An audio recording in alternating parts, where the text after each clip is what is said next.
Stop a mo. I'll tell you a little story about a man, me, in a country, and how, in a funny kind of a way, something I didn't live to regret caught the hearts of a lot of people over a lot of years, and how those people made a song of it, took that song and made it their own, and how it came to mean, well, it came to mean the whole country, really. Why? If you ask me, I reckon it's a song that's a song to the soul of our country. Me, didn't think I'd amount to much. I'm the ghost that may be heard when you pass by this billabong. And if you look into the water hard enough, you might see me. Have to look hard, but that's true. It was here that I was camping when that blasted squatter and his troopers cornered me. I had no way out.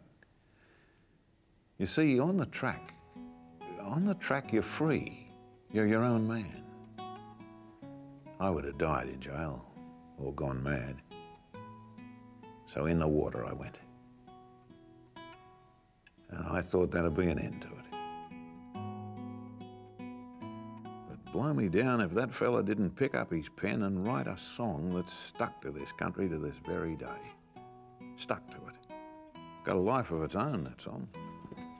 Kind of the ordinary people's national anthem. Nothing in it about kings or queens. Just a story about one bloke nobody noticed. Me. A bloke who decided in a split second that he'd rather be dead than behind bars. Well, when your freedom's all you got no choice, have you? So in I went. And they made some kind of hero out of me. And the people, they made my song their own. They've taken that song around the world. Sung it when they're happy. Sung it when they're sad. They sang it in the parlours. It went from homestead to shearing shed, from piano to piano, along the drovers' trails to the sheep stations, into the towns, into the shearing sheds, and into the pubs. And the song changed as it went, but everyone knew their own.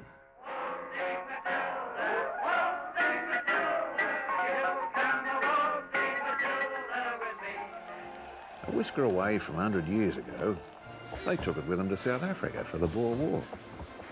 I guess it was one thing that held Australians together in a land that wasn't their own. Not long after, the music was printed on packets of tea. Not because it wasn't already popular, but because it was. It was the tea that was trying to be popular. Could have blowed me down with a feather when I heard it had gone to Antarctica.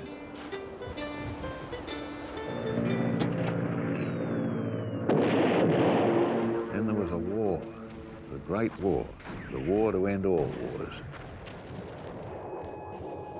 A recruitment march from Queensland to Sydney. Young blokes on their horses on their way to be an army. Starting a trip that too many of them wouldn't come home from. Gallipoli, Verdun, Beersheba, the Somme. More Australians in lands that weren't their own. And their song went with them.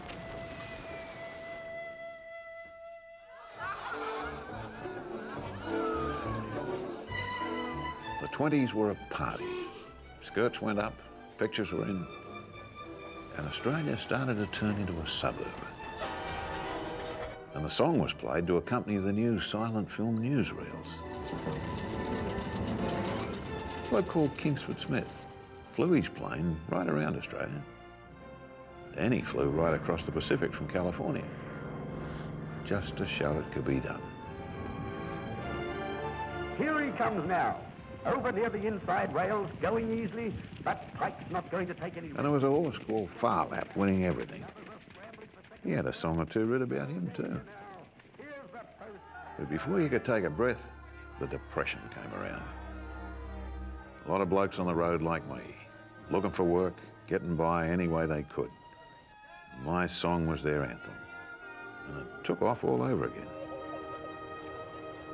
Then another war. The big one.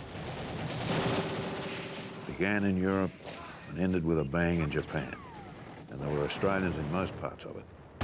Tobruk, Gal Alamein, the Kokoda Trail. And you know which song they were singing?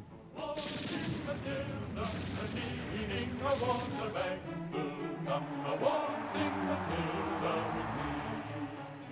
Winston Churchill even sang it to Charles de Gaulle and Robert Menzies. Can you imagine that?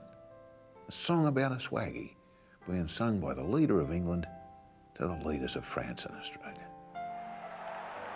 So the war ended, and the Olympics went to Helsinki, and they played the song for Marjorie Jackson's gold medal, because even the Finns thought it was Australia's national anthem.